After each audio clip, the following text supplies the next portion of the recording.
विविधता, ये हमें समझ में आ गया था। कई प्रकार की हमने जैव विविधता के प्रकार देख लिए थे, ये भी हमें समझ में आ गया था। ठीक है, जैव विविधता विलुप्त हो रही है, इसके क्या कारण है ये भी मैंने आपको बताया था। अब बात आ रही है जैव विविधता कितनी मिल रही है, यानी दूसरा जो बिंदु है, मैंने आपको मैप माइंड मैप बनाकर दिया था ना, उसका दूसरा जो बिंदु है वो ये है कि जैव विविधता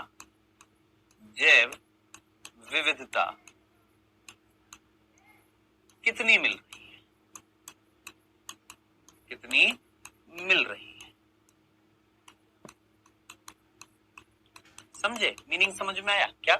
कि जैव विविधता का मीनिंग तो समझ में आ गया, बहुत अनेकों प्रकार के जीवों का पाया जाना। ठीक है, अब कितनी मिल रही है, कितने जीव इस पृथ्वी पर मिल रहे हैं, ये अगला प्रश्न आ रहा है, ये दूसरा बिंदु आ रहा है हमारा कि जैव विविधता कितनी मिल रही है, क्वेश्चन मार्क, कितनी मिल रही है।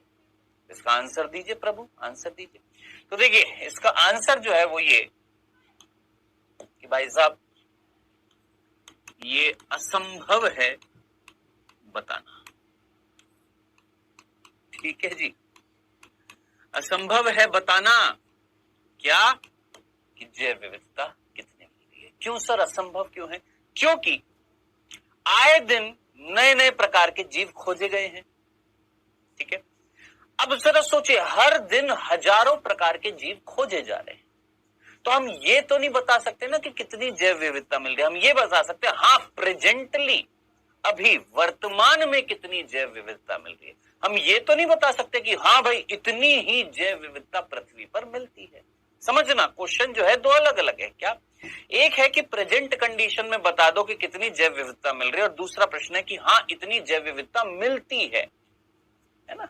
तो हम ये तो नहीं बता पाएंगे कि कितनी जैव विविधता मिलती है, हमको क्या पता। जितने हमने खोजे हैं वो हम बता देंगे, आए दिन नए खोजे जा रहे हैं, उसके हिसाब से ये डाटा बार बार चेंज होता है। आए दिन 1001 नए जीव खोजे जा रहे हैं, तो रोज डाटा बदलता है कि आज 1000 खोजे, आज 2000 जीव खोजे, आज इतने 1000 जीव हम खोज रहे हैं।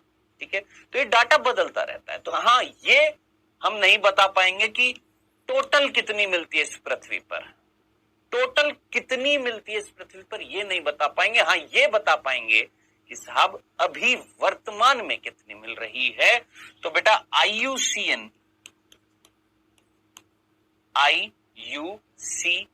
याद रखना का 2004 का जो डाटा था। अब आप बोलेंगे सर ये IUCN क्या है, वैसे तो मैंने आपको बताया है पहले भी, इसकी फुल फॉर्म में वापस से बता देता हूं। Inter national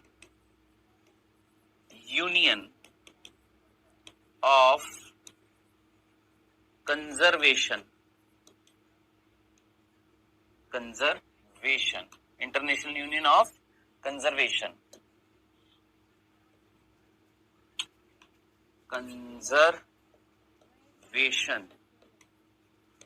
of nature and natural resources.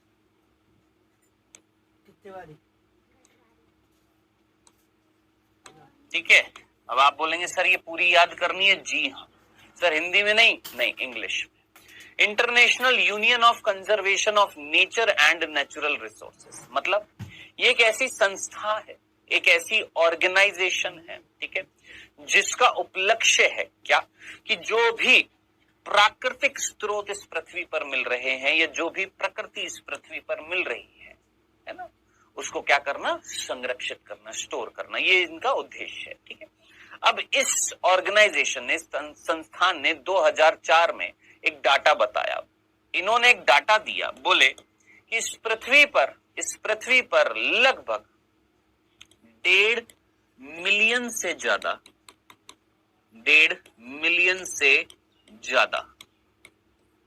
क्या मिल रही है, जैव विविधता। क्या बोला हम, 1.5 मिलियन से ज्यादा क्या मिल रही है, जैव विविधता मिल रही है। किसने बताया, इस संस्थान का 2004 का जो डाटा आया था, उस डाटा के अनुसार 1.5 मिलियन से ज्यादा क्या मिल रही है, जैव विविधता मिल रही है, ये इन्होंने बताया। ठीक है, अब देखिए हमारी एनसीईआरटी भी ना कई बार होती तो सही है, कुछ मिस्टेक्स होती है। क्या मिस्टेक्स होती है, देखिए मैं आपको बताता हूं। 11वीं कक्षा का पहला अध्याय था जिसका नाम था जीव जगत। 11वीं 11th क्लास का पहला चैप्टर है जिसका नाम है जीव जगत। और उस जीव जगत में, उस लिविंग वर्ल्ड चैप्टर में भी बता रखा है क्या, जैव विविधता के बारे में। और पता है वहां पर क्या बताया, वहां पर बोला है क्या कि इस पृथ्वी पर 1.7 से 1.8 मिलियन क्या मिल रही है, जैव विविधता मिल रही है। अब इस बिहाफ पर ना एक नीट की प्रिपरेशन करने वाला बच्चा कंफ्यूज हो जाता है, बोलता है 1.5 मिलियन याद करूं कि 1.7 1.8 याद करूं तो क्या करूं। देख मीनिंग देख, यहां पर इस लाइन में क्या लिखा है, 1.5 मिलियन से ज्यादा, है ना। अब कितनी ज्यादा भाई साहब, ये हमारे 11th क्लास के पहले चैप्टर में बता दिया कितना, 1.7 से 1.8 मिलियन। तो एग्जैक्टली अगर मैं आपसे बोलूं तो ये याद रख लेना, 1.7 से 1.8 मिलियन मतलब 17 से 18 लाख प्रकार के जीव जंतु इस पृथ्वी पर मिल रहे हैं। ये है कुल मिलाकर बात। डन, कोई तकलीफ तो नहीं थी। चल, सो हमारा क्वेश्चन क्या था मेरे दोस्त, हमारा क्वेश्चन था कि सर हमने इस चैप्टर में पढ़ना है जैव विविधता और उसका संरक्षण। चैप्टर का नाम है जैव विविधता और संरक्षण। मैंने कहा सर जैव विविधता क्या होती है, ये हमने पिछले लेक्चर में देखा, जैव विविधता के प्रकार हमने देखे, है ना। फिर बात आ रही है सर, अगला प्रश्न आया कितनी मिल रही है जैव विविधता। तो हमने बोला भाई साहब ये तो बताना असंभव है कि कितनी मिल रही है। हम रोज रोज डाटा बदलता है, रोज रोज जीव जंतु अगर खोजे जा रहे हैं तो एक निश्चित वैल्यू तो हम नहीं बता सकते कि इतनी मिल रही है ना, क्योंकि रोज डाटा चेंज हो रहा है, नए नए जीव खोजे जा रहे हैं। तो ये बताना तो असंभव है कि कितनी मिल रही है। हाँ, ये बताना संभव है क्या कि वर्तमान में प्रेजेंट कंडीशन में कितनी मिल रही है। तो IUCN के 2004 के डाटा के अनुसार कितनी मिल रही है, 1.5 मिलियन से ज्यादा, यानी लगभग 11वीं कक्षा के पहले अध्याय के अनुसार 1.7 से 1.8 मिलियन जैव विविधता इस पृथ्वी पर मिल रही है। आई होप इतनी सी बात समझ में आ गई, कोई कंफ्यूजन नहीं होएगा। चलें आगे। आई अब तीसरा देखिए, ये था दूसरी हेडिंग है ये थी हेडिंग, कितनी जैव विविधता मिल रही है, जिसके दो बिंदु मैंने आपको बता दिए कि कितनी मिल रही है ये बताना असंभव है, वर्तमान में कितनी मिल रही है ये हम बता रहे हैं। ठीक है, अब एक वैज्ञानिक है जिनका नाम है रॉबर्ट मे। भाई साहब बहुत ही इंपॉर्टेंट वैज्ञानिक है, नीट में प्रश्न पूछा जाता है, स्टार बना देते हैं, नीट लिख देते हैं यहां पर। ठीक है, नीट में प्रश्न पूछा जाता है इनसे, याद रखना कौन, रॉबर्ट मे। ठीक है, अब क्या प्रश्न पूछा जाता है ध्यान से सुनना। रॉबर्ट मे ने बोला, उन्होंने बताया कि उनके अनुमान से, उनके अनुसार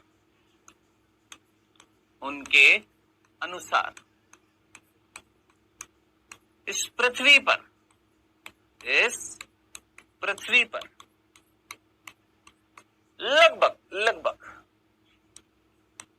लगभग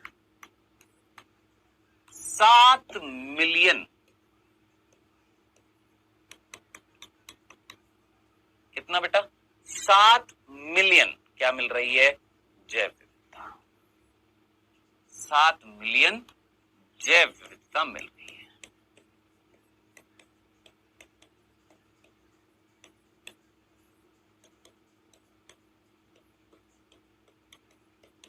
और ये प्रश्न ना नीट में कई दफा पूछा गया है मेरे दोस्त, याद रख लेना। रॉबर्ट मे के अनुसार, आप चाहे तो प्रीवियस ईयर के क्वेश्चन जब अटेम्प्ट करेंगे आपको मिल जाएगा। रॉबर्ट मे एक वैज्ञानिक है, उन्होंने एक अनुमान लगाया, उन्होंने रिसर्च, ऐसे नहीं है कि रात को मुझे ख्याल आया नींद में कि 7 मिलियन जातीय विविधता मिल रही है, मैंने सुबह उठ के लोगों को बता दिया, नहीं, इन्होंने रिसर्च करी, पूरी रिसर्च करी, डिटेल दी, उसके अनुसार, उस रिसर्च के अनुसार उन्होंने बताया कि भाई साहब टोटल कितनी मिल रही है, 7 मिलियन क्या मिल रही है, जैव विविधता इस पृथ्वी पर मिल रही है। अब जरा सोचिए हम कितनी खोज चुके हैं, लगभग 1.7 से 1.8 मिलियन, चलो एवरेज हम इसको 2 भी बोल देते हैं, 1.8 लगभग 2, और रॉबर्ट में कितना बोल रहा है, 7। यानी हमने अब तक, अगर इस डाटा की वैल्यू को अगर माने तो हमने अब तक कितनी खोज दी, ये बोल रहा है इतनी मिलती है। इन्होंने अनुमान लगाया है, ऐसा इन्होंने क्या लगाया, अनुमान लगाया है। और ये अनुमान जो है, इन्होंने अनुमान लगाया है। है, और ये अनुमान रिसर्च करके लगाया, ऐसे नहीं हवा में कुछ भी बोल दिया है ना। तो इन्होंने ऐसा अनुमान लगाया, ऐसा इन्होंने सोचा है, इन्होंने रिसर्च करी है, इन्होंने रिसर्च करके बताया है कि लगभग इतने 7 मिलियन का मतलब 70 लाख, 7 मिलियन कितना होता है, 70 लाख, लिख देता हूं 70 लाख क्या मिल रही है, जरा सोचिए, 70 लाख प्रकार के क्या मिल रहे हैं, जीव जंतु मिल रहे हैं, और हम कितने खोज चुके हैं। 1.7 से 1.8 कितना होता है, याद रखना, लगभग 17 से 18 लाख। तो हम खोज चुके हैं, हमारे पास जो खोजी गई है 17 से 18 लाख है, और इनके अनुसार इतनी मिल रही है। तो हमने अब तक कितनी खोज ली है, तो हमने केवल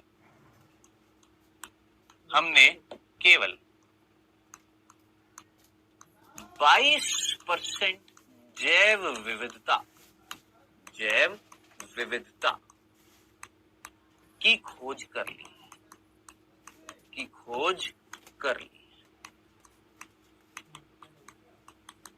यानी अभी लगभग 78% जैव विविधता बाकी है। मतलब अभी हम भाई खुद मिला के देखो, 17 से 18 लाख हम खोज चुके हैं कि भाई साहब इतने जंतु, इतने पादप हमने खोज लिए हैं, ठीक है।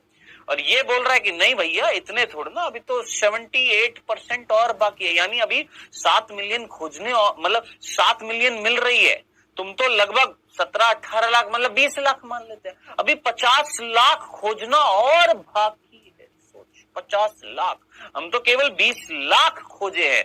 17 से 18 थोड़ा सा हमने 2 लाख बढ़ाकर कितना बोल दिया मेरे दोस्त, 20 लाख बोल दिया। इसमें वो मत कर देना सर ये वो ऐसा वैसा, भाई 17 से 18 को मैंने एवरेज बोला, हालांकि एवरेज भी नहीं होगा, थोड़ा सा बढ़ा दिया, 20 लाख, ठीक, डन, इसमें कोई दिक्कत नहीं है। 20 लाख हम खोज चुके हैं, वैसे भी 2004 का डाटा, अब तो 2021-22 चल रहा है, ऑब्वियसली बात है ज्यादा हो गया होगा।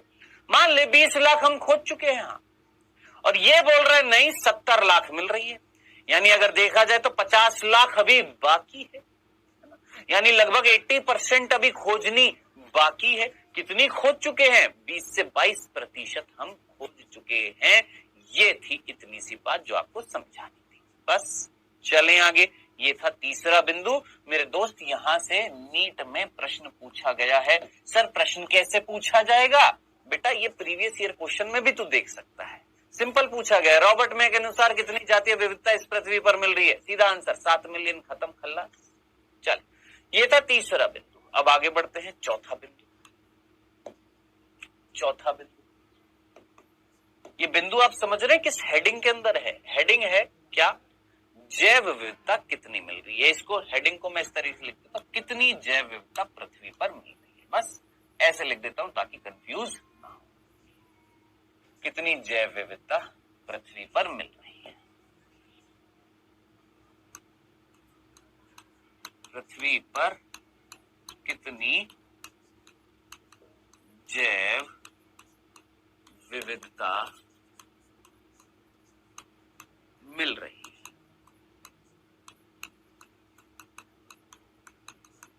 ठीक है जी, ये हमारी हेडिंग है, और इस हेडिंग के हम कुल मिलाकर कुछ बिंदु पढ़े। वापस से रिपीट कर देता हूं, इस पृथ्वी पर कितनी जैव विविधता मिल रही है। हमने बोला ये बताना असंभव है क्योंकि आए दिन रोज खोजे जा रहे हैं। हाँ, हम ये बता सकते हैं वर्तमान में कितने हम खोज चुके हैं। हमें क्या पता कितनी मिल रही है, अनगिनत मिल रही है भाई साहब, अभी और खोजनी बाकी है। हाँ, जितनी खोज चुके वो बता सकते हैं। तो हमने बोला इस डाटा के अनुसार लगभग 17 से 18 लाख क्या मिल रही है, जैव विविधता मिल रही है। ओके, फिर रॉबर्ट में बोले ना ना ना ना ना ना ना, मैंने रिसर्च करी। रॉबर्ट में बोले मैंने रिसर्च करी, 17-18 लाख नहीं दोस्त, 70 लाख यानी 7 मिलियन जातीय विविधता मिल रही है। उस अनुसार हम केवल 22% खोज पाए, बस इतनी सी बात मैंने अभी तक बताई, डन। आइए चौथा बिंदु। अब बात आ रही है चाहे कितनी भी मिल रही है ना, जो वर्तमान में जो मिल रही है हम तो उसी के अनुसार बात करेंगे, है ना। हम अनुमान के साथ में थोड़ी ना बात करेंगे, हमारे पास जो डाटा है उसी के अनुसार बात करेंगे। भाई हम इतनी खोज चुके हैं, अब हमें क्या पता भविष्य में कितनी मिलेंगी। हमारे पास जो प्रेजेंट कंडीशन में जो डाटा है कि भाई इतनी मिल चुकी है, इतनी मिल रही है, यही तो हम देखेंगे ना, है ना। तो वर्तमान में जो कुल जैव विविधता मिल रही है, कुल जैव विविधता जो मिल रही है दोस्त, ध्यान से सुनना, क्या बोला हमने, वर्तमान में जो कुल जैव विविधता मिल रही है उसमें से 70% से ज्यादा जंतु हैं। 70% से ज्यादा जंतु हैं। क्या बोला मैंने? ध्यान से सुनना। मैंने बोला जितनी भी जैव विविधता मिल रही है ना, जितनी भी जैव विविधता मिल रही है उसमें 70% से ज्यादा कौन है? जंतु है। 70% से ज्यादा कौन है? जंतु। और वो जो जंतु जो उनमें से भी सबसे ज्यादा कौन है? सबसे ज्यादा कीट। लगभग 65 से 70% कौन मिलते हैं इस पृथ्वी पर? 65 से 70% इस पृथ्वी पर कौन से जंतु मिल रहे हैं? कीट मिल रहे हैं। अब कई बच्चों की गणित इतनी कमजोर होती है जिनको इतना सा डाटा समझ में नहीं आता यार। पता नहीं कैसे 12वीं कक्षा में आ गए हैं या कैसे नीट की तैयारी कर रहे हैं, समझ में नहीं आता। इतनी सी बात समझ में नहीं आती यार। टोटल जैव विविधता कितनी मिल रही है ये हमें पता लग गया कि भाई साहब वर्तमान में इतनी मिल रही है, ठीक है। अब जो इतनी मिल रही है इनमें से 17 से 18 लाख में से 17 से 18 लाख, या तो ऐसे बोल दीजिए 1.7 से 1.8 मिलियन, ऐसे बोल दीजिए, है ना। हम तो वर्तमान के अनुसार ही तो बात करेंगे भाई साहब। वर्तमान में इतनी जैव विविधता मिल रही है, अब इतने में से कौन कितने जंतु हैं? प्रश्न आएगा ना सर 17 से 18 लाख में से कितने जंतु हैं? तो हमने बोला 70% से ज्यादा, 70% से ज्यादा क्या मिल रहे हैं? जंतु मिल रहे हैं। अब 70% यानी लगभग 12 लाख। 17-18 लाख में से लगभग 12 लाख कितना हो जाता है? लगभग 70% हो जाता है। गणित है मेरे दोस्त, सिर्फ डाटा ही डाटा और कुछ नहीं है इस चैप्टर में। मैंने तुमको पहले ही बता दिया था कि इस चैप्टर में सिर्फ और सिर्फ डाटा है जो सीधा सीधा रट्टा लगाना है। हाँ जी, हम आज तक नहीं बोलते हैं बायो में रट्टा लगाना, लेकिन इस चैप्टर में जरूर बोलते हैं क्योंकि यहाँ पर डाटा है, कुछ समझने वाला नहीं है, सीधा डाटा है। ये डाटा है, इसको याद करना है। 17 से 18 लाख क्या मिल रही है? जैव विविधता मिल रही है, जिसमें से 70% से ज्यादा कौन मिल रहे हैं? एनिमल्स मिल रहे हैं, प्राणी मिल रहे हैं, जंतु मिल रहे हैं। उनमें से भी सबसे ज्यादा जंतु कौन से मिल रहे हैं? कीड़े मिल रहे हैं। 65 से 70% कौन मिल रहे हैं? कीड़े मिल रहे हैं। डन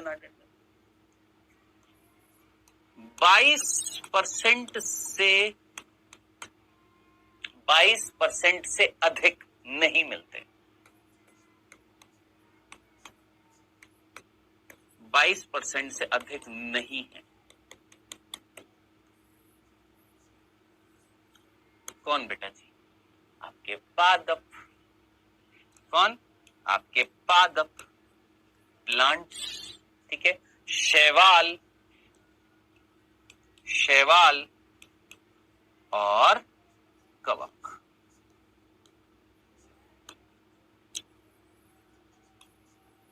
याद रखना। अब हमको पता है कई बांगड़ू हैं जो प्रश्न पूछेंगे, सर जी आपने 70% से ज्यादा लिख दिया, 22% से कम लिख दिया। अरे बांगड़ू, अगर 70 और 22 करेंगे तो बोलेंगे सर 92 8% क्या है? बुद्धूलाल यहाँ पर देख क्या लिखा है? ज्यादा लिखा है। 70% से ज्यादा का मतलब ये 77 भी हो सकता है, 78 भी हो सकता है, और ये 22% मैक्सिमम है, इससे ज्यादा नहीं, अधिक नहीं। 22% अधिकतम। 70 से ज्यादा हर देश में अलग अलग वैल्यू होती है, ठीक है। सो इस कुल जैव विविधता का 70% से ज्यादा भाग कौन है? आपके एनिमल्स हैं, जिसमें से भी सबसे ज्यादा कौन मिल रहे हैं? कीड़े मिल रहे हैं। और ज्यादा 22% से ज्यादा इस पृथ्वी पर नहीं है। कौन? प्लांट्स। कौन? शैवाल। कौन? कवक। ये डाटा है जो हमारी बुक में दे रखा है, और यही का यही डाटा आपने याद रखना है भाई साहब। इसमें ना मैं कुछ कर सकता हूं ना आप कुछ कर सकते हैं, यूं का यूं ये डाटा याद करना है। डन। मैं बस आपको समझा सकता हूं, इससे ज्यादा कुछ नहीं। ये हो गया हमारा चौथा बिंदु। अब बढ़ते हैं 5वें बिंदु की तरफ। चल अब बढ़ते हैं 5वें बिंदु। अब इधर देखिएगा, ध्यान से सुनिएगा। सुनिएगा, अब यहां पर हम भारत की बात करने वाले। किसकी बात करने वाले? अभी तक तो हमने पृथ्वी की बात करी, अब हम भारत की बात करने वाले, इंडिया की बात करने वाले। देखो इस पृथ्वी पर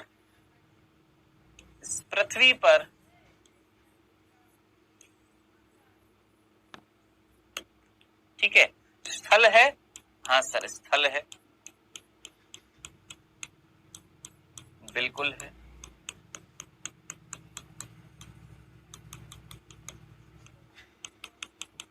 है ना। और कौन है सर? जल भी है। कहा जी?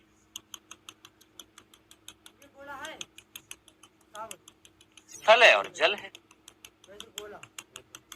इस पृथ्वी की बात कर रहे, वायु की तो बात करेंगे, है ना। तो स्थल मंडल है, जल मंडल है। मैंने कहा हाँ जी ठीक है, ओके, नो प्रॉब्लम। अब बात आ रही है इस पृथ्वी पर टोटल लैंड जो मिल रही है, टोटल स्थल जो मिल रहा है, उसका 2.4% हिस्सा भारत के पास। कितने बच्चों को पल्ले पड़ी ये बात? सुन, मैंने बोला इस पृथ्वी पर जितनी भी लैंड मिल रही है, जितना भी स्थल मिल रहा है ना, टोटल स्थल जो इस पृथ्वी पर मिल रहा है, टोटल स्थल कहां पर? पृथ्वी पर। इस अर्थ पे, इस पृथ्वी पर जितना भी स्थल मिल रहा है,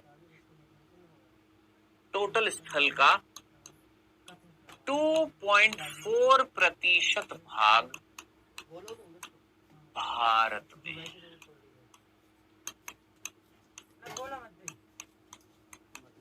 और बता, इससे ज्यादा सिंपल तरीके से कैसे बताऊं कि भाई साहब जितनी भी लैंड मिल रही है उसका कुछ हिस्सा रशिया, कुछ हिस्सा अमेरिका और चाइना, जापान, बांग्लादेश, सभी के पास में है ना कुछ कुछ हिस्सा।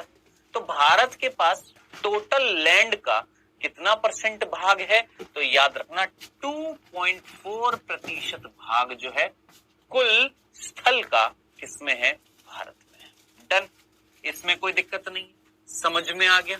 ओके, इतनी सी बात हमें समझ में आ गई। अभी अगला बिंदु, इसी बिंदु के अंदर अगला बिंदु। अब इस पृथ्वी पर टोटल जैव विविधता भी तो मिल रही, कुल जैव विविधता मिल रही।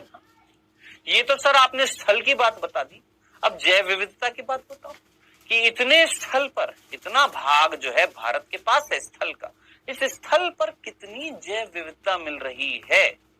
ये जो स्थल जो भारत के पास है, इसमें जैव विविधता कितनी मिल रही है? तो बेटा जी याद रखना है, टोटल जैव विविधता, इसको मैं हिंदी में कुल भी लिख सकता था, अब इसके लिए नखरे मत करिएगा कि सर कुल काहे नहीं लिखा। टोटल जैव विविधता जो मिल रही है इस पृथ्वी पर, जैसे हमने बोला कुल स्थल का यानी टोटल स्थल का 2.4% हिस्सा भारत में है, उसी प्रकार कुल जैव विविधता का 8.1% हिस्सा, 8.1% भाग भारत में।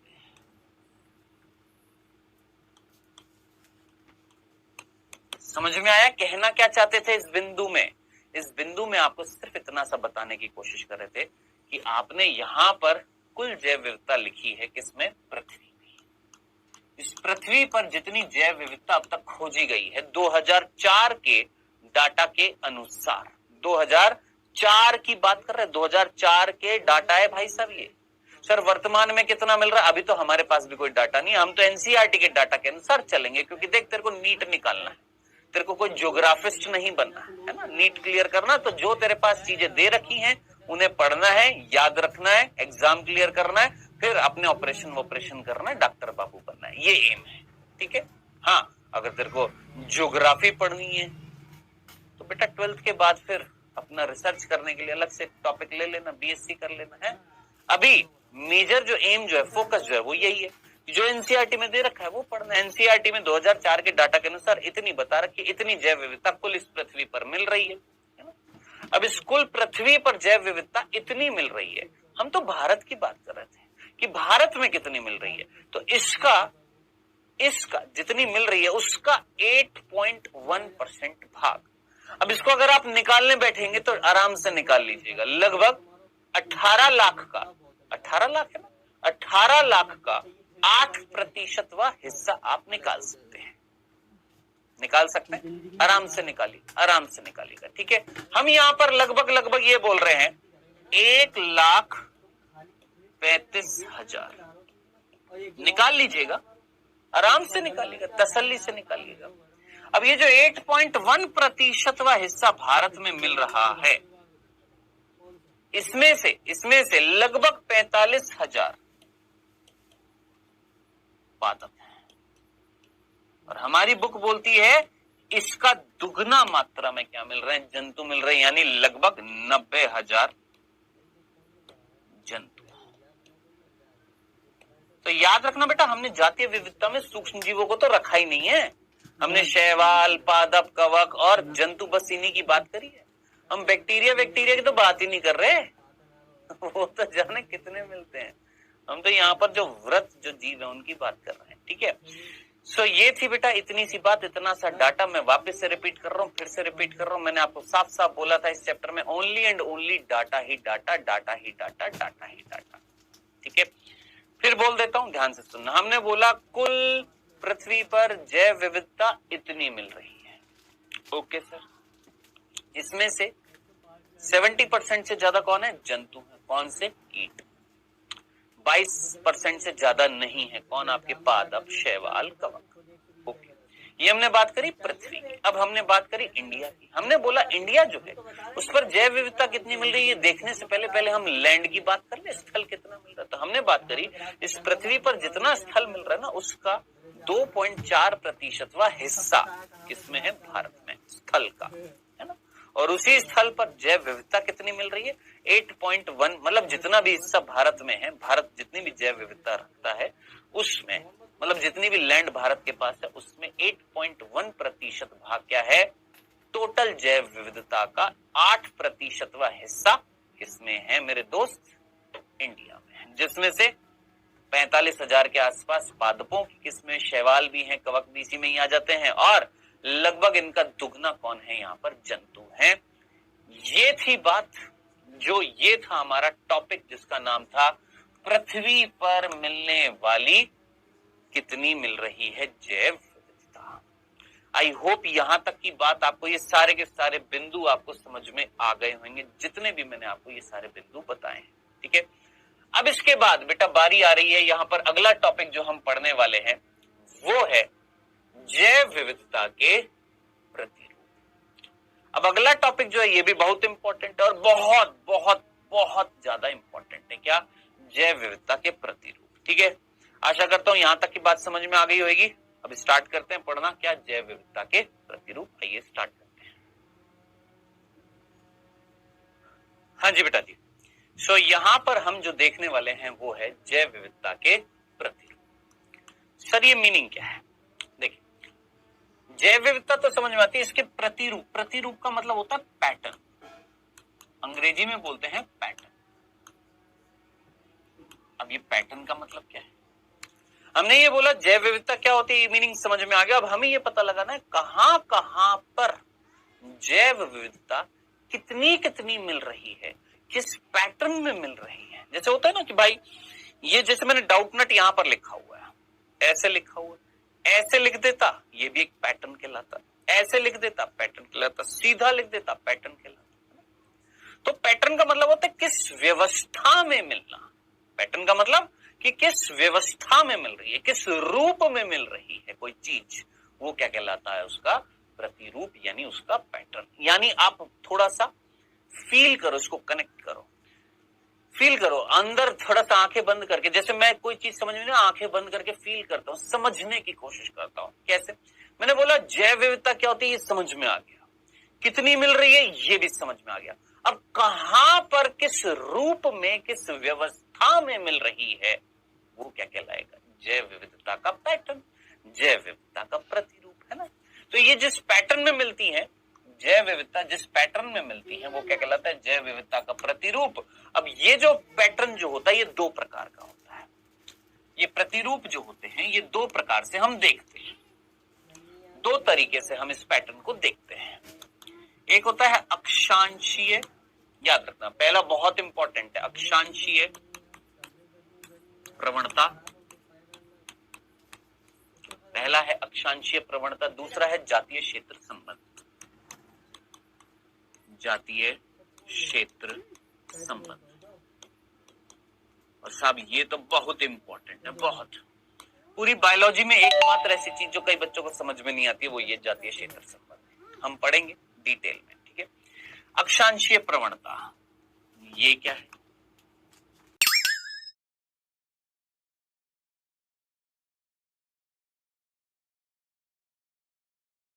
बोरिंग लगते हैं मुझे पता है, 12वीं कक्षा के ये आखिरी के जो 4 अध्याय होते हैं ना बहुत बोरिंग लगते हैं बच्चों को।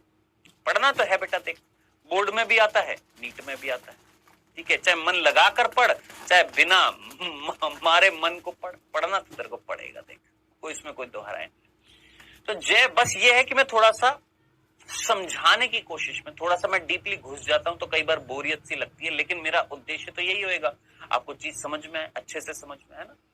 जैव विविधता के प्रतिरूप ये हम पढ़ने वाले हैं, ठीक है। आइएगा ध्यान से सुनिएगा। हम 2 तरीके से हम क्या देखेंगे, पैटर्न देखेंगे। हम 2 तरीके से व्यवस्था देखेंगे। देख व्यवस्था लिख दूं ज्यादा बेटर है क्या, जैव विविधता की व्यवस्था इस पृथ्वी पर जैव विविधता किस तरीके से मिल रही है, किस व्यवस्था में मिल रही है। तो 2 प्रकार की व्यवस्था में मिलती है, एक होती है अक्षांशीय प्रवणता, एक होता है जातीय क्षेत्र संबंध। ये हम 2 देखने वाले हैं। सबसे पहले हम क्या देखते हैं, अक्षांशीय प्रवणता। अब सर ये अक्षांश प्रवणता का मतलब क्या, देखिए अक्षांशीय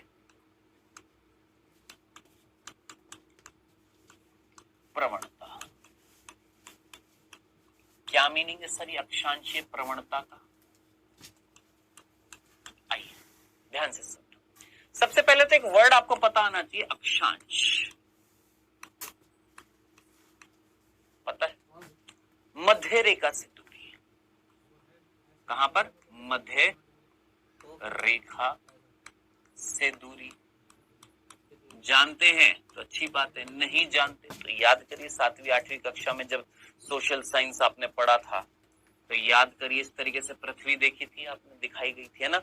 इसके बीच से जो रेखा जाती है उसको आपने क्या बोला था, सोचो।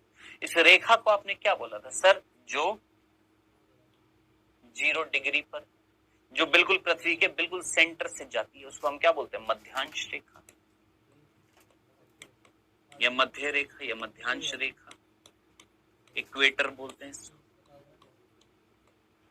हाँ सर, है ना। अब यहां से इधर की तरफ जो भाग है वो है उत्तर, और ये वाला जो भाग है ये दक्षिण। इधर से मध्यांश से इधर की तरफ जो भाग है ये वाला भाग जो है उत्तर की तरफ, और ये वाला नीचे दक्षिण की तरफ, ठीक है, नॉर्मल। चल अब हमने बोला यहां से हम 23.5 डिग्री, कितना 23.5 डिग्री उत्तर की तरफ, सिमिलरली 23.5 डिग्री दक्षिण की ओर गए। कहां से? मध्यांश रेखा से 23.5 डिग्री दक्षिण की तरफ आए, या 23.5 डिग्री हम उत्तर की तरफ गए, है ना। तो ये वाला क्षेत्र जो है, ये वाला उत्तर दक्षिण दोनों जगह सेम ही कहलाता है, क्या?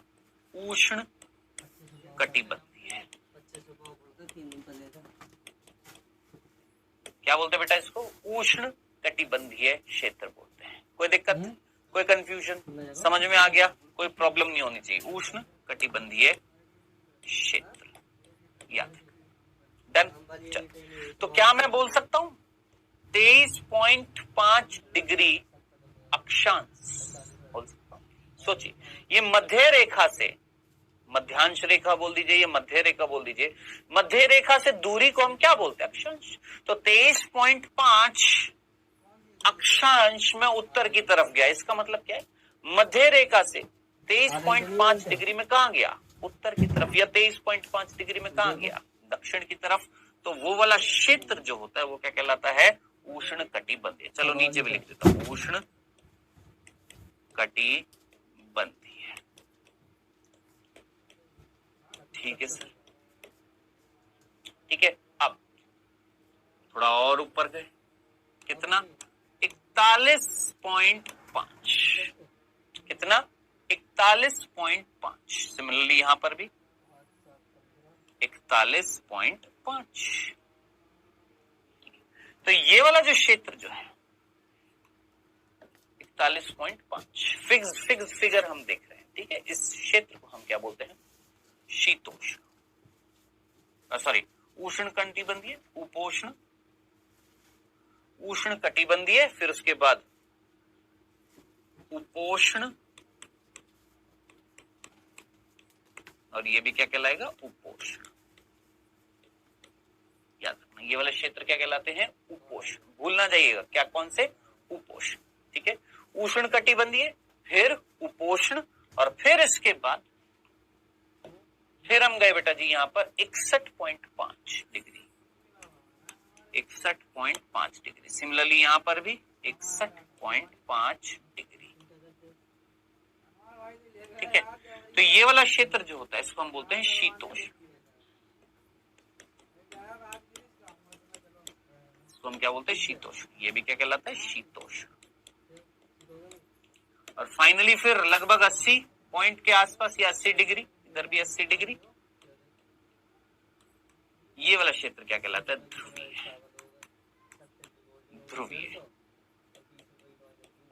ठीक है, सो कहने वाली बात थी बेटा जी, इस तरीके से हमने 4 भागों में बांटा है, 4 भाग ऊपर, 4 भाग नीचे, उष्ण कटिबंधीय, उपोष्ण, शीतोष्ण और ध्रुवीय। ऐसे सिमिलरली दक्षिण की तरफ उष्ण कटिबंधीय, उपोष्ण, शीतोष्ण और ध्रुवीय। डन। चल, तो ये तो हो गई किसकी बात, अक्षांश की, कि मध्य रेखा से दूरी। मध्य रेखा से इतना गए, ये क्षेत्र और गए, ये क्षेत्र और गए, ये क्षेत्र और गए, ये क्षेत्र, ये अक्षांश हो गया। मीनिंग समझ में आ गया। ठीक है, अब हम आपसे पूछ रहे हैं, हम पढ़ क्या रहे थे, सोचिए। हम पढ़ रहे हैं कि जैव विविधता की व्यवस्था, जैव विविधता की व्यवस्था, कि जैव विविधता कैसे कैसे इस पृथ्वी पर मिल रही है, किस रूप में मिल रही है। तो हमने देखा कि हमने सबसे पहले इन क्षेत्रों के नाम देखे। ठीक है, अब हम देखने वाले हैं कि इन क्षेत्रों में से जैव विविधता सबसे ज्यादा कहां पर मिल रही है। ठीक है, अब इधर देखिएगा दोस्त, हम तुमसे बोलते हैं, तुम सभी ने सूर्य देवता, नमस्कार करो इन्हें। सूर्य देवता से प्रकाश आ रहा है, हाँ सर आ रहा है। अब ये प्रकाश आप हमें बताएं सबसे ज्यादा किधर की तरफ पहुंचेगा। आप जानते हैं, हम पढ़ चुके हैं ये चीज, हम पढ़ चुके हैं ये सब कुछ, ये जस्ट मैं रिवाइज करा रहा हूं, सब पढ़ चुके तुम लोग। ये बताओ, ये सूरज की रोशनी जो है इन क्षेत्रों में से सबसे ज्यादा ध्रुवीय क्षेत्र पर पहुंचेगी, जरा जहां पर बर्फ है, नहीं ना, तो सबसे ज्यादा पहुंचती है उष्ण कटिबंधीय क्षेत्रों में, सबसे ज्यादा। ठीक है, अब हम तुमसे सीधा सीधा प्रश्न पूछें, धीरे धीरे ये रोशनी कम होती जाती है ना, तो सबसे ज्यादा अगर यहां पर मिल रही है, इन उष्ण कटिबंधीय क्षेत्रों में सबसे ज्यादा प्रकाश अगर पहुंच रहा है, तो सबसे ज्यादा पादप भी कहां होंगे, सर यहाँ। और अगर पादप यहां पर ज्यादा है तो जंतु भी यहां आएंगे, भोजन तो नहीं से मिलेगा। हाँ, और पादप जंतु अगर यहां पर ज्यादा है तो अपघटक भी कहां ज्यादा होंगे, यहां।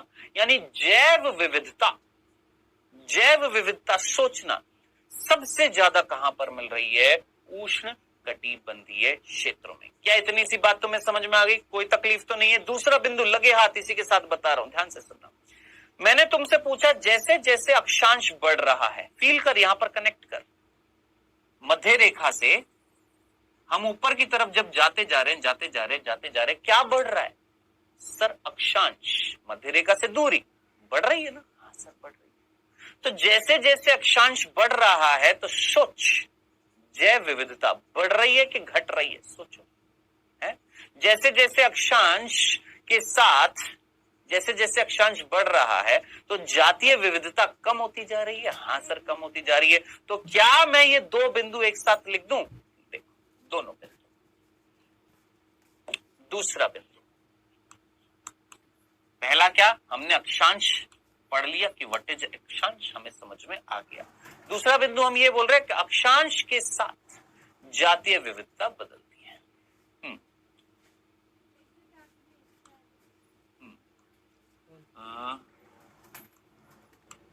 बढ़ते, या ऐसे बोल देते हैं, अक्षांश के साथ अक्षांश के साथ जातीय विविधता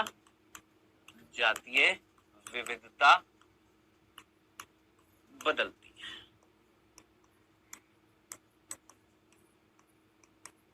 क्या बोला हमने? जैसे जैसे अक्षांश में बदलाव आएगा आएगा आएगा आएगा, जातीय विविधता बदलती जाएगी। क्या बदलेगी सर? कम होती जाएगी, है ना। अक्षांश बढ़ेगा, जातीय विविधता कम हो जाएगी। लिख देते हैं यहां पर, ध्यान से सुनना। अक्षांश बढ़ता है तो जैव विविधता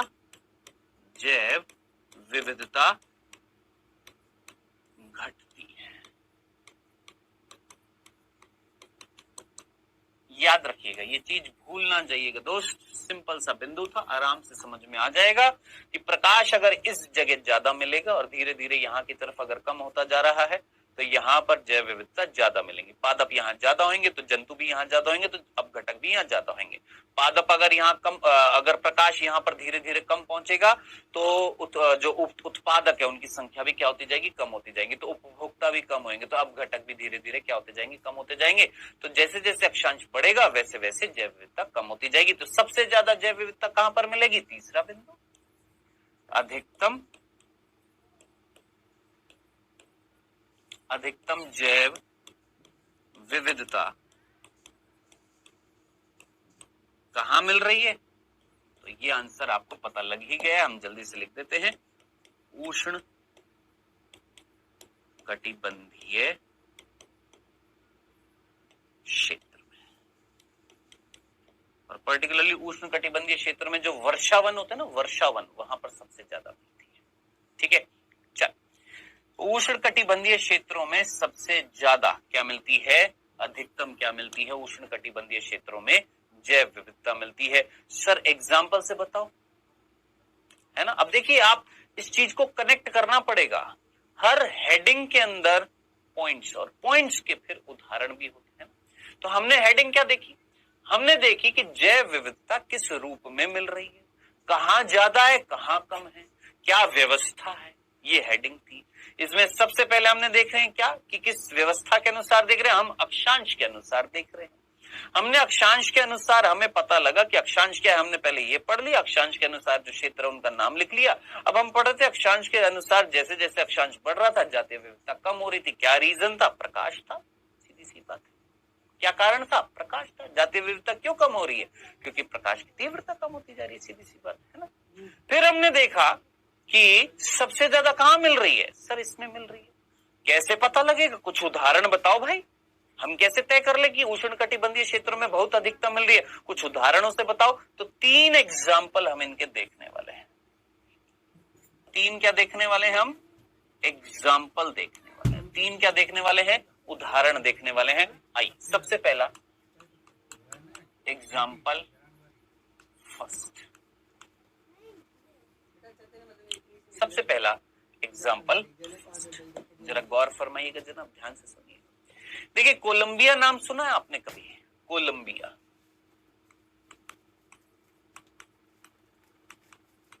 सुना है तो अच्छी बात है, नहीं सुना तो ध्यान से सुनिए, है ना। कोलंबिया, बेटा ये कोलंबिया जो है, याद रखना है, ये कोलंबिया उष्ण कटिबंधीय क्षेत्रों में आता है। उष्ण कटिबंधीय क्षेत्र जो होते हैं यहां पर आता है, यानी इस जगह पर आता है कोलंबिया। इधर की तरफ कौन होता है? कोलंबिया। ठीक है, तो ये जो कोलंबिया जो है, यहां पर रिसर्च की गई वैज्ञानिकों द्वारा, और पता लगाया गया यहां पर 1400 प्रकार के क्या मिले? पक्षी मिले। कोलंबिया के जो जंगल थे ना, कोलंबिया जगह है उष्ण कटिबंधीय क्षेत्रों में मिल रही है, उस जंगलों में लगभग 1400 प्रकार, 1400 पक्षी नहीं, 1400 प्रकार के क्या मिले? पक्षी मिले। ओके सर, नॉर्मल सर, कोई तकलीफ नहीं, समझ में आ गया। चल नेक्स्ट, न्यूयॉर्क।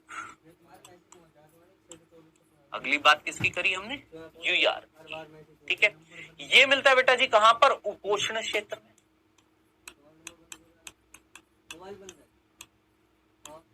न्यूयॉर्क जंगल है, याद रखना। न्यूयॉर्क जो है जगह है, जंगल है। कहां पर मिलता है? उपोष्ण क्षेत्र में, ठीक है। यहां पर हमने देखा इस जंगल में जो उपोष्ण क्षेत्र में है लगभग 105 प्रकार के यहां पर क्या मिल रहे थे? पक्षी मिल रहे थे, ठीक है, ओके। फिर हमने देखा ग्रीनलैंड। कहां पर देखा? ग्रीनलैंड। ये कहां पर है मेरे दोस्त? ये है आपका शायद शीतोष्ण में है या ध्रुवीय क्षेत्र में है। हाँ, ये ध्रुवीय क्षेत्र में, शीतोष्ण में नहीं है। ये कहां पर है? ध्रुवीय क्षेत्र में है, ध्रुवीय क्षेत्र के अंतर्गत आता है ये, ठीक है। तो यहां पर हमने देखा ग्रीनलैंड में कितने मिल रहे थे? मात्र 56 प्रकार के क्या मिल रहे थे? पक्षी मिल रहे थे, ठीक है।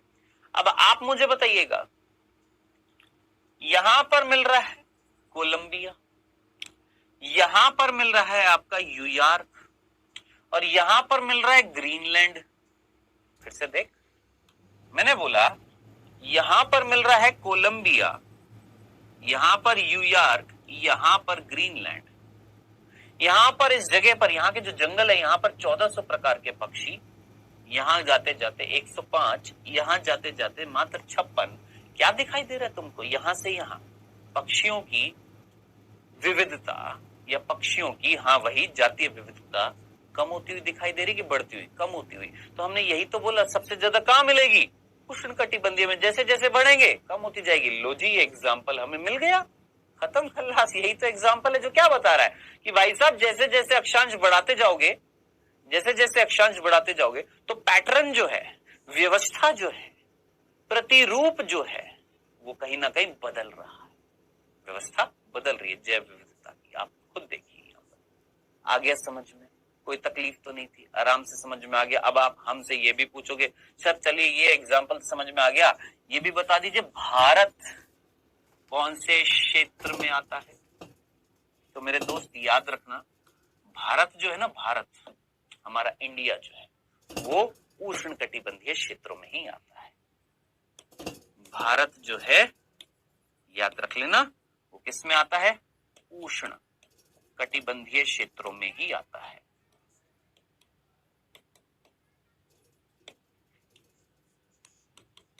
भारत जो है वो उष्ण कटिबंधीय क्षेत्र में आता है, ठीक है। और इस भारत में याद रखना लगभग 1200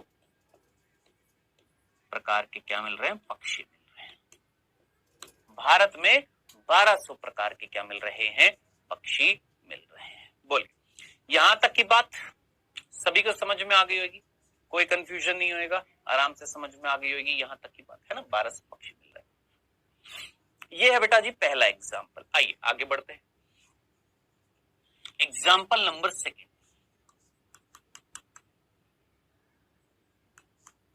एग्जाम्पल नंबर 2। अब देखिए, दूसरे एग्जाम्पल की बात करूं तो मैं आपसे बोलूंगा एक जंगल है जिसका नाम है इक्वाडोर। क्या बोला मैंने? एक जंगल, कौन सा? इक्वाडोर, ठीक है। एक जंगल है जिसको हमने क्या बोला? इक्वाडोर का जंगल, ठीक है। ये कहां पर मिलता है? उष्ण कटिबंधीय।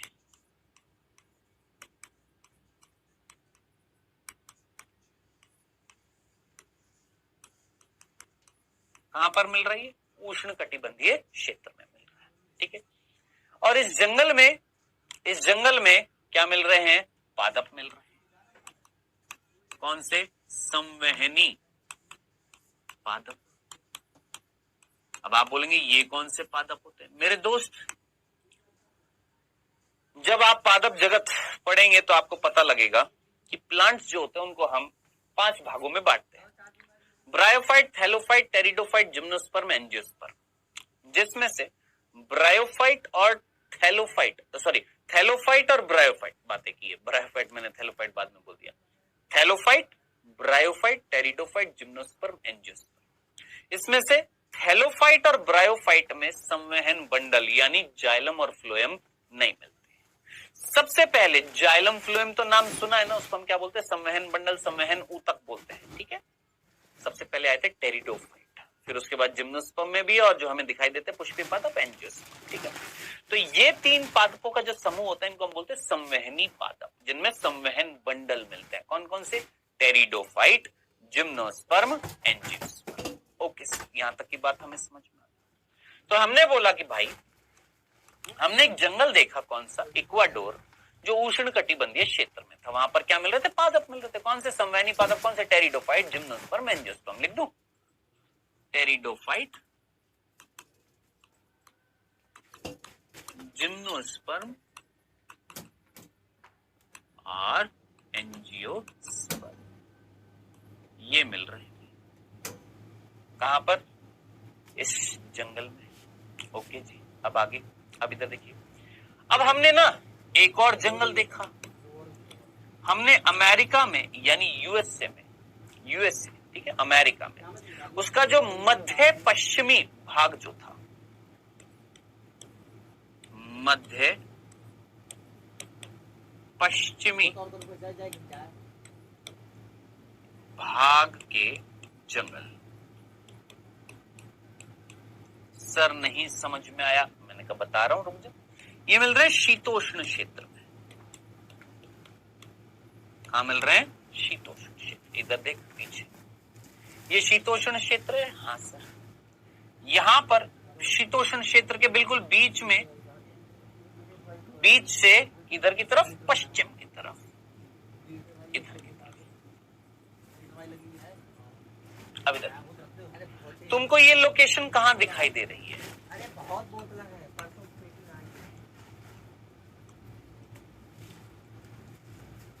देखो, क्या आपको, ध्यान से सुनना, क्या आपको शीतोष्ण क्षेत्र में बिल्कुल बीच में, शीतोष्ण क्षेत्र का ये वाला भाग कौन सा हो गया? बीच का हो गया। हाँ, शीतोष्ण क्षेत्र के बीच में पश्चिम की ओर, पश्चिम की ओर ये काला काला डॉट दिखाई दे रहा है। हाँ, ये वो जंगल है जो अमेरिका में मिल रहे हैं। ओके, हमने इन जंगलों में भी क्या देखा बेटा जी? वही संवहनी पादप देखे। क्या देखे? संवहनी पादप देखे, ठीक है। अब हमने इन दोनों जगह के जब संवहनी पादप देखे, कौन से? इक्वाडोर जंगल जो उष्ण कटिबंधीय क्षेत्र में है, अमेरिका के जंगल जो बिल्कुल मध्य में मिल रहे थे, शीतोष्ण क्षेत्र के पश्चिम में होते हुए। क्या? यूएसए के जंगल जो शीतोष्ण क्षेत्र में, शीतोष्ण क्षेत्र के मध्य पश्चिम में मिल रहे थे, शीतोष्ण क्षेत्र के मध्य पश्चिम में मिल रहे थे अमेरिका के जंगल। हमने दोनों जंगलों में जब संवहनी पादपों को देखा तो भाई साहब हमें पता लगा यहां से यहां 10 गुना ज्यादा प्रकार के क्या मिल रहे थे? संवहनी पादप मिल रहे थे यहां। यानी ये जो उष्ण कटिबंधीय क्षेत्र है, यहां पर 10 गुना ज्यादा प्रकार के क्या मिल रहे थे? संवहनी पादप मिल रहे थे। यानी अगर यहां पर सोच, यूएसए में अगर मान लें इन जंगलों में 100 प्रकार थे, तो यहां पर 1000 प्रकार थे। तो इसका ये कितना हो गया? 10 गुना हो गया कि नहीं हो गया? बस इतनी सी बात समझनी थी। अब जरा सोचिए, इस एग्जाम्पल से आपको क्या समझ में आया? सीधी सी बात कि भाई साहब इस क्षेत्र में ज्यादा जैव विविधता मिल रही है। खत्म। इस एग्जाम्पल से नहीं समझ में आया कि ये वाले क्षेत्र में इस क्षेत्र से ज्यादा क्या मिल रही है? जैव विविधता मिल रही है। ये था हमारा एग्जाम्पल नंबर 2। खत्म, इतनी सी बात, इतना सा एग्जाम्पल। आइए example number 3।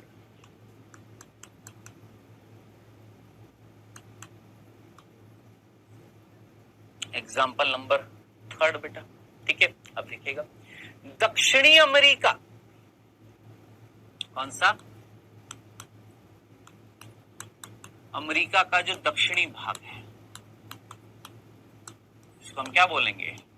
Southern America. America का जो साउथ भाग है, यानी दक्षिणी अमेरिका जो है ना, वहां पर इस पृथ्वी का सबसे बड़ा जंगल मिल रहा है। पृथ्वी का सबसे बड़ा जंगल, सबसे बड़ा जंगल मिल रहा है। इस पृथ्वी का सबसे बड़ा जंगल जो है वो कहां पर मिल रहा है? अमेरिका में मिल रहा है। कौन से अमेरिका में? दक्षिणी अमेरिका में मिलता है। और उस जंगल का नाम आप अच्छे तरीके से जानते हैं, अमेज़न जंगल।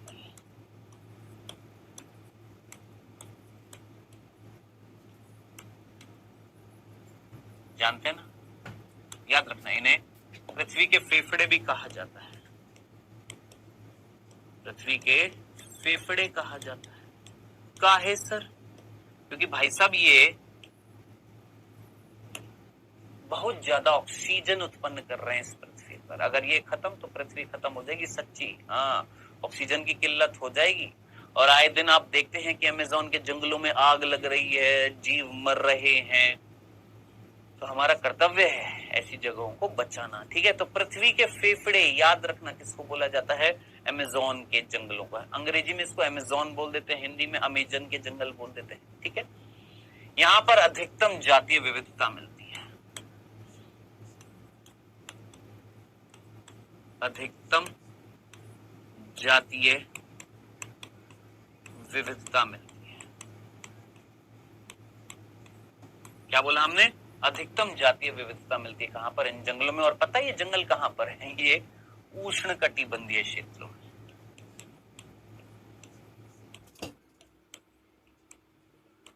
उष्णकटिबंधीय क्षेत्रों में।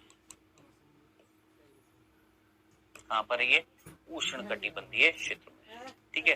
अब आप बोलेंगे सर आपने तो अभी थोड़ी देर पहले ये वाला जंगल बताया था, ये तो आपने शीतोष्ण क्षेत्र में बोला किसका? अमेरिका का। तो मेरे भाई अमेरिका आपको क्या लगता है बहुत छोटा देश है क्या?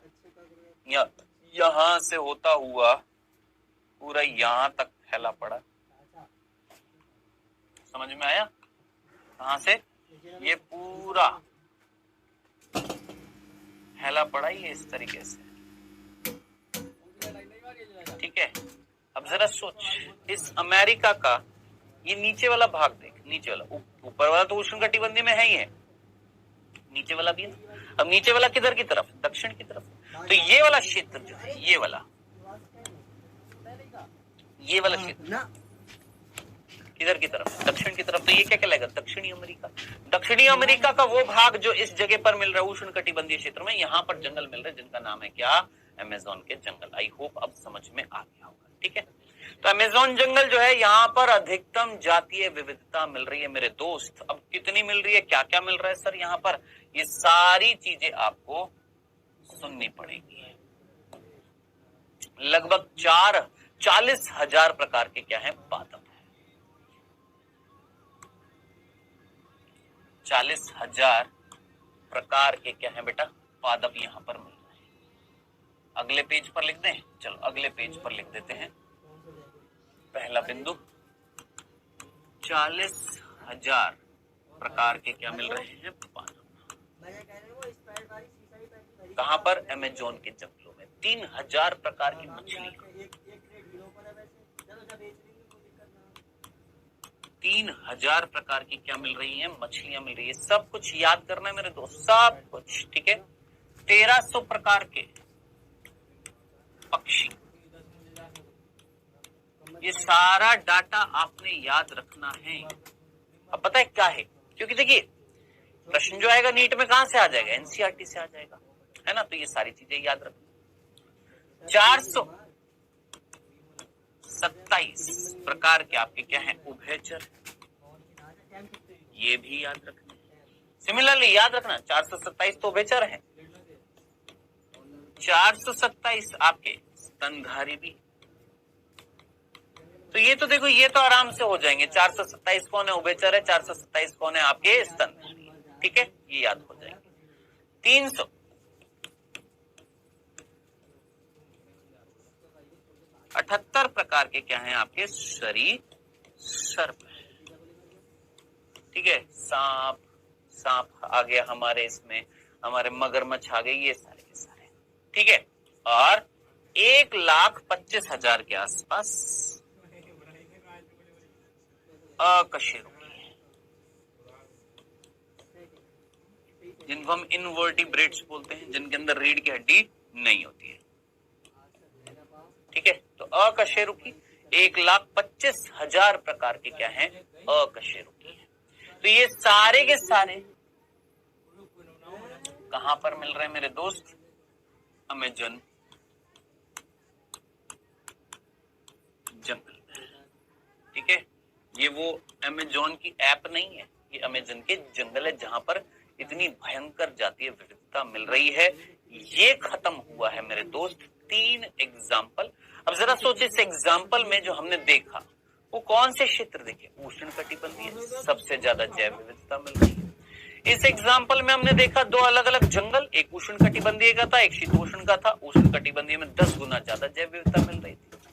इस एग्जाम्पल में हमने देखा जैसे जैसे अक्षांश बढ़ रहा था, बढ़ रहा है, उष्णकटिबंधीय, फिर उपोष्ण, फिर ध्रुवीय, जैव विविधता घट रही है। सबसे ज्यादा कहां? उष्णकटिबंधीय।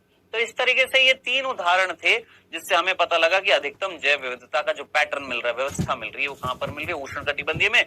जैसे जैसे अक्षांश बढ़ाते हैं वैसे वैसे जैव विविधता घटती है। ये हमने बिंदु देखा था। अक्षांश क्या होता है ये हमने देखा, और अक्षांशीय प्रवणता का मीनिंग हमें समझ में आ गया कि जैसे जैसे अक्षांश में बदलाव आएगा वैसे वैसे जातीय विविधता में बदलाव आएगा। ये हमने सबसे पहली व्यवस्था देखी है किसकी? जैव विविधता की। किस आधार पर? अक्षांश के आधार पर, जिसको हमने बोला अक्षांशीय प्रवणता। अब अगली जो जैव विविधता का जो हम व्यवस्था देखेंगे वो क्षेत्र और जाति के बीच संबंध देखेंगे। किसके बीच में? जातीय क्षेत्र संबंध देखेंगे। कौन सा संबंध? जातीय क्षेत्र संबंध। अब मेरे दोस्त ये जो है ना जातीय क्षेत्र संबंध, ये बहुत इंपॉर्टेंट है, बहुत बहुत बहुत इंपॉर्टेंट है। पहला अक्षांशीय प्रवणता, हमने हेडिंग ऐसे ही दी थी ना मेरे दोस्त। हाँ, ये ऐसे लिखते हैं, पहला अक्षांशीय प्रवणता और दूसरा है जातीय क्षेत्र संबंध। ठीक है, अब देखिए ये जो जातीय क्षेत्र संबंध जो है इसके बारे में जर्मनी के एक वैज्ञानिक ने बताया था। एक जर्मनी का वैज्ञानिक था जिसने जाति और क्षेत्र के बीच में संबंध बताया था। उसका नाम था Alexander von Humboldt. Alexander von Humboldt एक जर्मनी का एक वैज्ञानिक था। कहां का था ये? जर्मनी का वैज्ञानिक था जिसने सर्वप्रथम जातीय क्षेत्र संबंधों के बारे में समझाया था। अब इन्होंने, अलेक्जेंडर वॉन हम्बोल्ट ने जातीय क्षेत्र संबंधों के बारे में क्या क्या चीजें समझाई थी, आइए समझते हैं। देखिए, बहुत सिंपल तरीके से आपको थोड़ी सी बात समझाऊंगा, ज्यादा डिटेल में नहीं, क्योंकि ये बहुत डिटेल में है चीज जो मैं आपको नेक्स्ट लेक्चर में समझाऊंगा। अभी माथा कुछ तो घूम गया होगा, ज्यादा नहीं घुमाऊंगा, हल्की सी चीज बताऊंगा। देखिए इन्होंने जातीय क्षेत्र संबंधों के बारे में क्या बताया। देखिए, ये अलेक्जेंडर वॉन हम्बोल्ट जो है ये जर्मनी के वैज्ञानिक थे। ठीक है, और ये एक महाद्वीप पर काम करने गए। कहां पर काम करने गए बेटा जी? ये महाद्वीप पर काम करने गए, या मैं ये बोलूंगा जो दक्षिणी अमेरिका के जंगल है ना वहां पर इन्होंने काम किया। कहां पर? दक्षिणी अमेरिका के जंगल जो है वहां पर इन्होंने अपना कार्य किया, काम किया। क्या बोला हमने? इस वैज्ञानिक ने दक्षिणी अमेरिका के जो जंगल है वहां पर अपना कार्य किया। और क्या कार्य किया? देखिए इन्होंने क्या बताया। देखिए इन्होंने बोला, ये मान लेते हैं एक जंगल है, उस जंगल के बिल्कुल बीच में घूमे। मान लो ये पूरा सारा जंगल है, ठीक है, इस जंगल के ये इतने से भाग में घूमे, और मान लेते ये जो क्षेत्र जो था ये मान लेते लगभग 5 किलोमीटर लंबा है। कितना किलोमीटर लंबा है? 5। और इस क्षेत्र में मान लेते हैं, इस जगह पर, इतनी सी जगह में मान लेते हैं 10 प्रकार के पक्षी मिल रहे थे। यानी जातीय विविधता कितनी मिल रही है? पर्टिकुलरली पक्षी की बात कर रहे हैं। कितने? 10 प्रकार के क्या दिखाई दिए इनको? पक्षी। ठीक है, ओके सर। फिर इन्होंने थोड़ा सा और क्षेत्रफल बढ़ाकर देखा। फिर ये थोड़े और बड़े क्षेत्र में घूमे। पहले तो केवल इतने से क्षेत्र में घूमे, 5 किलोमीटर के क्षेत्र में घूमे, तो 10 प्रकार के इनको क्या दिखाई दिए? पक्षी। नोट करते हुए फिर थोड़ा सा ये और बड़े।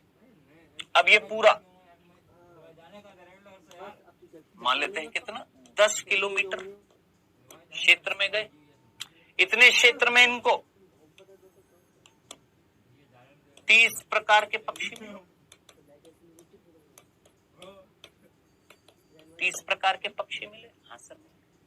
तो इससे आपको, इतनी सी बात से आपको क्या समझ में आया कि जैसे जैसे क्षेत्र बड़ा होता जाता है, जातीय विविधता बढ़ रही है कि कम हो रही है? बढ़ रही है। ये इन्होंने फील किया, इन्होंने अपने डाटा से बताया क्या, कि जैसे जैसे क्षेत्र बढ़ता है या क्षेत्र का क्षेत्रफल बढ़ता है, तो जातीय विविधता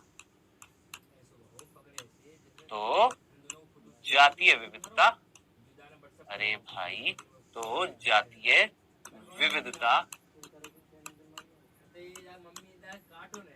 बढ़ती है। क्या हो रही थी? बढ़ रही थी। भाई इतने से क्षेत्र में उन्होंने 10 प्रकार के पक्षी देखे, क्षेत्रफल बढ़ा तो और ज्यादा पक्षियों के प्रकार दिखे, 30 प्रकार के। फिर जब ये पूरे जंगल में और बढ़े, अब क्षेत्रफल कितना हो गया? मान लेते 10 से कितना हो गया भाई? मान लेते 15 किलोमीटर हो गया। तो इनको लगभग 32 प्रकार के पक्षी दिखाई दिए। ओह सर, एकदम से गिरावट। 5 किलोमीटर के क्षेत्र में 10 किलोमीटर में 30, 15 किलोमीटर में 32, यानी 5 किलोमीटर में अगर 10 प्रकार के थे, अगले 5 किलोमीटर में और 20 मिल गए, तभी तो 30 हो गए। अगले 5 किलोमीटर में मात्र 2। और पूरे जंगल में घूमे। इस पूरे जंगल में जब वो घूम लिए, जो लगभग मान लेते कितना था? 20 किलोमीटर था। 20 किलोमीटर कितने मिले इनको? 34 प्रकार के पक्षी दिखाई दिए। अब इससे आप क्या तय करेंगे? इस चीज से, इस एग्जाम्पल को सुनने के बाद आप यही बोलेंगे ना कि क्षेत्र बढ़ाते हैं तो जातीय विविधता बढ़ती है, लेकिन एक सीमा तक। लेकिन एक सीमा तक। ठीक है, एक लिमिट तक आप जाते हैं तो जातीय विविधता बढ़ती है, उसके बाद वो कांस्टेंट हो जाती है, उसके बाद वो सामान्य हो जाती है। समझ में आया? अब जैसे हम पृथ्वी पर मिल रहे हैं, जैसे जैसे बढ़ रहे जातीय विविधता बढ़ रही है, हम जंगलों की तरफ जाते जातीय विविधता। अब हम जरा सोच, आसमान की तरफ जाते जाए, क्षेत्र तो बढ़ रहा है, जातीय विविधता बढ़ जाएगी क्या? नहीं ना। तो कहने वाली बात है क्या, कि अगर क्षेत्र बढ़ता है, जातीय विविधता बढ़ती है, लेकिन एक सीमा तक। और ये चीज बताई थी किसने? आपके अलेक्जेंडर वॉन हम्बोल्ट ने, जो जर्मनी के थे और दक्षिणी अमेरिका के जंगलों में कार्य किया। हेडिंग क्या थी? जातीय क्षेत्र संबंध। क्या जातियों का क्षेत्र के साथ कोई संबंध है? बिल्कुल है। क्षेत्र छोटा, जातीय विविधता कम। क्षेत्र बढ़ा कर दोगे, जातीय विविधता बढ़ती जाएगी, लेकिन एक सीमा तक बढ़ेगी। ये चीज बताई थी किसने? अलेक्जेंडर वॉन हम्बोल्ट ने। अब मेरे दोस्त, इसके बारे में और ढेर सारी डिटेल हम पढ़ेंगे नेक्स्ट लेक्चर में, जहां हम पढ़ेंगे इसके बारे में। किसके बारे में? ये कसम से ये ग्राफ समझ में नहीं आता है। इस चैप्टर का कठोरतम टॉपिक है, सबसे ज्यादा कठोर टॉपिक है ये। इसमें थोड़ी सी गणित भी आती है, और बायो वाला बच्चा वैसे ही डर जाता है किससे? गणित से, है ना। तो टेंशन मत लीजिएगा, जितना अच्छे तरीके से कोशिश हो पाएगी मेरी, उतने अच्छे तरीके से आपको समझाने की कोशिश करूंगा इसके बारे में। आखिर ये क्या है?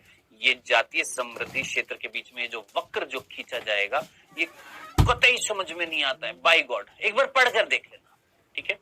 मेरा अगर लेक्चर पहले देख रखा है तो नहीं देखा है तो एक बार एनसीईआरटी बस इसको पढ़ना, ये जो भी बुक हो आपके पास उसको एक बार बस पढ़ना। आपको समझ में आ जाए तो बहुत अच्छी बात है, नहीं आए तो पढ़ना जरूर, क्योंकि जब मैं आऊंगा ना, समझाऊंगा अगले लेक्चर में, आपको अच्छे से समझ में आएगा। ठीक है, तो आज के लेक्चर के लिए बेटा इतना ही था। आज हमने कई सारी बात करी है। क्या जैव विविधता कितनी मिल रही है, पृथ्वी पर कितनी मिल रही है, भारत में कितनी मिल रही है, जैव विविधता के पैटर्न जो है, प्रतिरूप जो है, 2 प्रकार के अक्षांशीय प्रवणता, उसके कई सारे उदाहरण एग्जाम्पल देखे, और फिर जातीय क्षेत्र संबंध, जो हम डिटेल में नेक्स्ट लेक्चर में देखेंगे। आइए, अभी समय हुआ बेटा आपके क्विज का। सिंपल सा पहला प्रश्न आपके सामने आता हुआ फर्स्ट, पृथ्वी के फेफड़े किसे कहा जाता है? इक्वाडोर जंगल को, जिम कॉर्बेट जंगल को, अमेजन जंगल को या अमेजिंग जंगल को? किसे हम पृथ्वी के फेफड़े कहते हैं?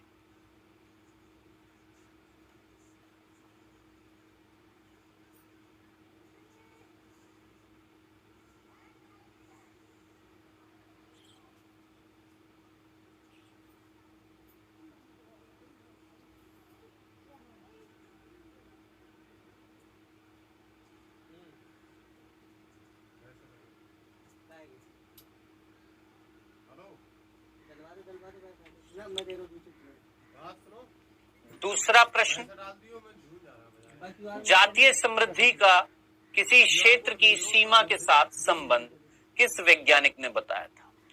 जातीय समृद्धि का किसी क्षेत्र की सीमा के साथ संबंध किस वैज्ञानिक ने बताया था? अलेक्जेंडर फ्लेमिंग ने, अलेक्जेंडर वॉन हम्बोल्ट ने, वॉन बेयर ने, एंटोन वॉन ल्यूवेनहॉक ने। यानी जातीय समृद्धि यानी जातीय विविधता का क्षेत्र की सीमा के साथ संबंध किस वैज्ञानिक ने बताया था? जल्दी से करिएगा। ये प्रश्न नंबर है दूसरा। कौन सा? ये दूसरा है बेटा, सेकंड। चल, कर लिया, समय हुआ समाप्त। आइए डिस्कस करते हैं। पहला था बेटा, तीसरा नहीं, फर्स्ट था आपका।